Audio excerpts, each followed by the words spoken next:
En este segundo módulo vamos a hablar entonces de infraestructura, comunicaciones y cloud o nube.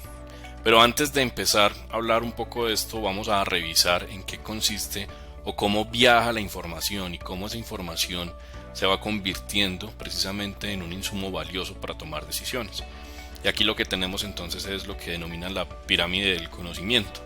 Es como a través de diferentes dispositivos se va recolectando la data.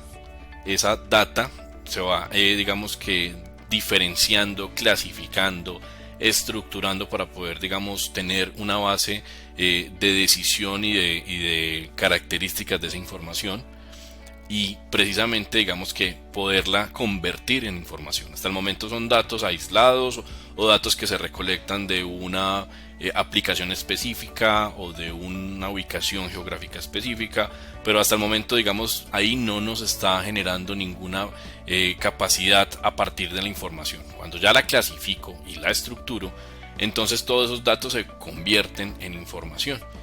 Y a medida que voy, digamos, que integrando y llevando esta información mucho más limpia, mucho más estructurada, puedo empezar a avanzar y obtener un conocimiento. Aquí es súper importante, digamos, que ese paso de la información al conocimiento, porque es lo que nos permite generar escenarios diferentes, aprovechar todo el conocimiento de eventos pasados a partir de toda la información que se ha capturado y empezar, digamos, que a hacer una aproximación mucho más inteligente, si se puede llamar de alguna manera, de toda la información que se va catalogando. Entonces ya no simplemente son tablas para visualizar comportamientos, sino que ya empiezo a agregar patrones, a descubrir correlación entre la información y los datos que se están capturando, y eso es lo que me genera conocimiento. Y una vez que ese conocimiento, digamos, que se vuelve recurrente y cada vez se apoyan más las decisiones humanas en ese conocimiento, pues es lo que denominan la sabiduría. Cómo se complementan y cómo puedo utilizar otras herramientas tecnológicas para poder generar escenarios prospectivos y de alguna manera incluso predecir el comportamiento de eso que se está analizando, de esas variables, de esa información que está recolectándose. Aquí también entonces vemos otra aproximación desde el punto de vista de cómo obtener o cómo desde la información tenemos un análisis mucho más descriptivo. Después yo puedo generar incluso un diagnóstico al interior de lo que está sucediendo con el conocimiento que esa información me está proporcionando. Descubro nuevas formas de hacer las cosas o de analizar, digamos, diferentes optimizaciones de los recursos, e incluso puedo empezar a predecir, cuando ya tengo esa sabiduría, a predecir y a prescribir algunos de los caminos o las dinámicas, cómo van cambiando en términos del uso de la información. Y esto va acompañado precisamente de lo que hemos visto con todo el tema de las tecnologías y específicamente con el avance de Internet de las cosas, cómo hago una colección, cómo hago una integración, una estructuración de esos datos, qué herramientas están involucrando, qué otras tecnologías van apareciendo, y cuando ya empiezo a tener la capacidad de analítica de esos datos. Vemos entonces tecnologías como Big Data, la capacidad de almacenamiento y procesamiento en la nube, que ya lo vamos a ver, todo el tema de aprendizaje profundo, aprendizaje de máquina, inteligencia artificial, y como base fundamental la capacidad que tenemos de recolectar los datos a través de sensores, a través de controles y a través de sistemas que me permitan clasificar. Incluso se está avanzando en una integración mucho más eficiente de esa recolección de información. Tenemos entonces ya dispositivos de sensores que incluyen, digamos, un proceso previo de analítica, es decir, ellos filtran los datos que están recolectando, que saben o que fueron preconfigurados a través del algoritmo, que saben que no agregan valor o de alguna manera, y como se denomina en este mundo de la inteligencia artificial, son basura. Entonces la idea es refinar muy bien la capacidad. Eso se llama computación de borde, y es que doto a esos sensores de una capacidad de analítica preliminar antes de pasarlo a una recolección de información, antes de utilizar capacidades de almacenamiento en esos data centers o en esa nube que se está procesando. Esto es muy importante entender en términos de la evolución de las tecnologías, de la capacidad y calidad que tienen los sistemas para refinar esa información y poder entonces tener una mayor precisión y una mayor certeza en todas las decisiones que se vayan a tomar a partir de las tecnologías de la cuarta revolución. Cuando hablamos de infraestructura, comunicaciones y nube, es súper importante entender ese ese concepto intangible que nos da la definición de nube. ¿Dónde está ubicada entonces la nube? ¿Dónde se encuentra? Ahí es donde empiezan a aparecer y son fundamentales el entendimiento de lo que es un centro de datos, un data center que me permite almacenar la información. ¿Dónde se encuentra el data center? ¿Cómo funciona?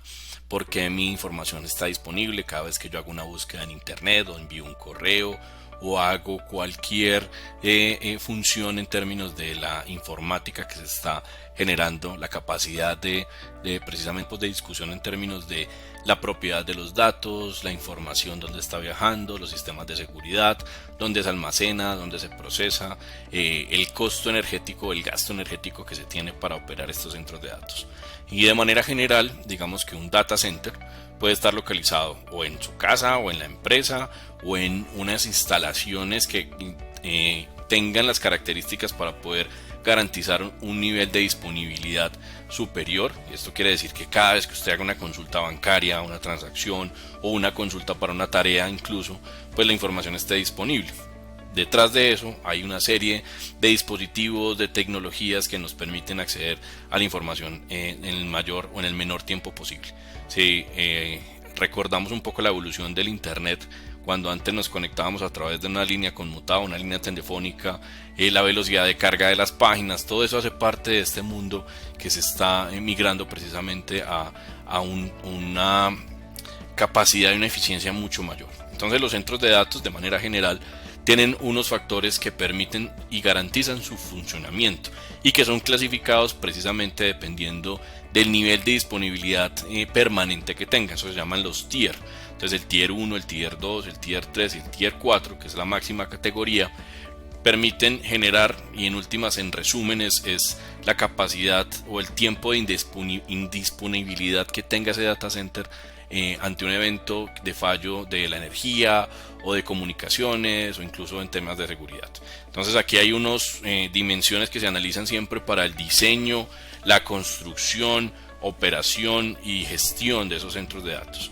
En términos de clima, aquí tenemos un gran consumo energético, una disipación de calor, garantizar que los equipos que están funcionando dentro del data center tengan las condiciones de operación óptimas en términos de temperatura. Aquí hay un gran gasto, digamos, de energía eléctrica para poder garantizar. Existen data centers que tienen diferentes métodos que mitigan o que bajan de alguna manera ese consumo de energía para temas de climatización. También hay unos que incluso se necesitan mantener unas temperaturas porque están, digamos, en ubicaciones donde hace demasiado frío, entonces también un tema de calefacción.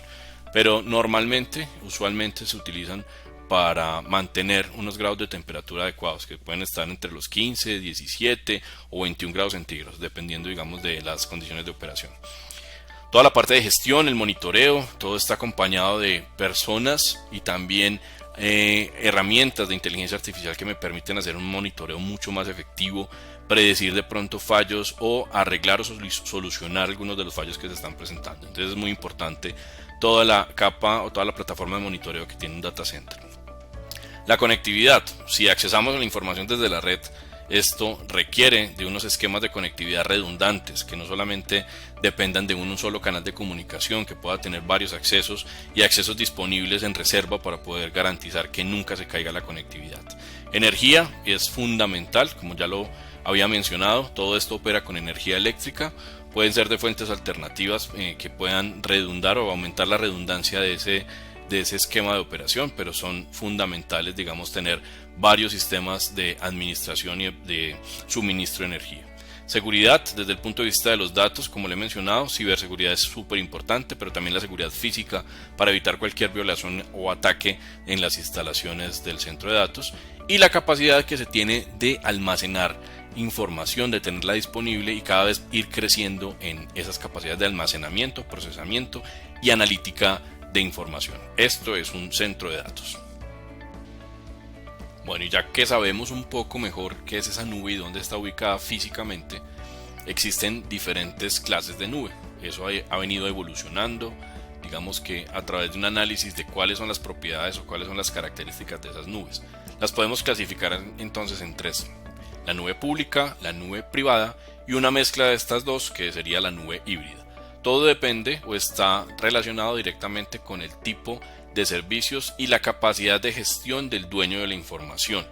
Esto significa que cuando yo utilizo las nubes públicas, digamos que de alguna manera hay unos esquemas de seguridad menores que en una nube privada por el tipo de información que estoy alojando y que estoy procesando en esa nube, en esos data centers que componen esa nube, y de alguna manera digamos que puedo tener un acceso mucho más restringido. Los costos también se ven ahí, digamos que impactados, son más económicas que una nube privada. La nube privada tiene unos recursos mucho más extensos en términos de seguridad, de resiliencia, de la disponibilidad que hablábamos, que es la capacidad de estar siempre en línea o en el aire para poder acceder a la información. Y la mezcla ha venido siendo una solución bien interesante porque precisamente permite clasificar el tipo de información más sensible de la información, digamos, no tan importante o que no requiere una inversión mayor, y puedo combinar entonces los diferentes servicios y aplicaciones en nubes híbridas. Es decir, puedo poner algunas aplicaciones, alguna información en las nubes públicas, pero la información más sensible, con mayor rigurosidad, pues puedo tener la capacidad de migrar a una nube privada o implementarla en una nube privada. Asimismo, esto, digamos, nos permite identificar qué se está haciendo en la nube y cómo está, digamos, que evolucionando. Inicialmente todos los data centers, como lo muestra aquí la gráfica, pues estaban ubicadas en las instalaciones del cliente. Entonces todo lo que diferentes características, los datos, las aplicaciones, las bases de datos, los sistemas operativos y todo el hardware, el software estaban en las premisas o digamos en las instalaciones del cliente. Todos la virtualización, los servicios físicos, la capacidad de almacenamiento y la capacidad de red estaba en las instalaciones y bajo la responsabilidad del cliente. Entonces el data center también como ubicación física era responsabilidad de ese cliente. Después empiezan a migrar a digamos tipos de servicios como colocation o hosting, donde empieza esto a migrar a terceros que se encargan de tener el data center. En términos de costos de operación y costos de implementación es súper importante, empiezan a migrar. Yo tengo la responsabilidad y la visión de todo mi información, pero el data center físicamente está en las instalaciones de un proveedor de servicios de data center. Esto migró y también empieza entonces a tener el hosting, entonces va ganando cada vez más relevancia ese tercero que está administrando sus servicios, y ya no solamente el data center, sino el almacenamiento, los equipos de almacenamiento, el funcionamiento y los servidores físicos para poder operar ya eran parte también de ese tercero. Y así empieza a migrar o empieza a aparecer ese concepto de as a service o como servicio. Entonces ya físicamente, y como lo pueden ver acá, entonces tengo infraestructura como servicio, plataformas como servicio y software como servicio. En últimas, al final de este ejercicio, lo que tenemos es que el cliente es dueño de la información, pero ahí para abajo todas las aplicaciones, las bases de datos, todo el hardware y software para poder operar su negocio hacen parte de ese tercero. Y cada vez más, cuando empezamos a ver que los diferentes servicios tradicionales empiezan a migrar a un concepto que es la X, que es todo como plataforma, como servicio, el X as a service, que es parte, digamos, de la evolución y parte de lo que está cambiando el mundo de la nube. Como cada vez más las empresas están evaluando tener la operación solamente destinada al core del negocio, y todo lo que sean servicios informáticos y análisis de información se está migrando hacia terceros que garantizan la operación, que bajo acuerdos de nivel de servicio y diferentes contratos que se hacen con esos terceros, pues me garantizan una disponibilidad, una seguridad y una eficiencia en el uso de los recursos. Eso también permite tener economías de escala en términos de que este tercero puede operar varios clientes de manera común, o incluso dividirlos dependiendo del tipo de información y de la rigurosidad y la confidencialidad de esa información. Eso hace parte entonces de las características de cómo están migrando los servicios y cómo se soportan en esa metodología o en esa plataforma que se denomina la nube.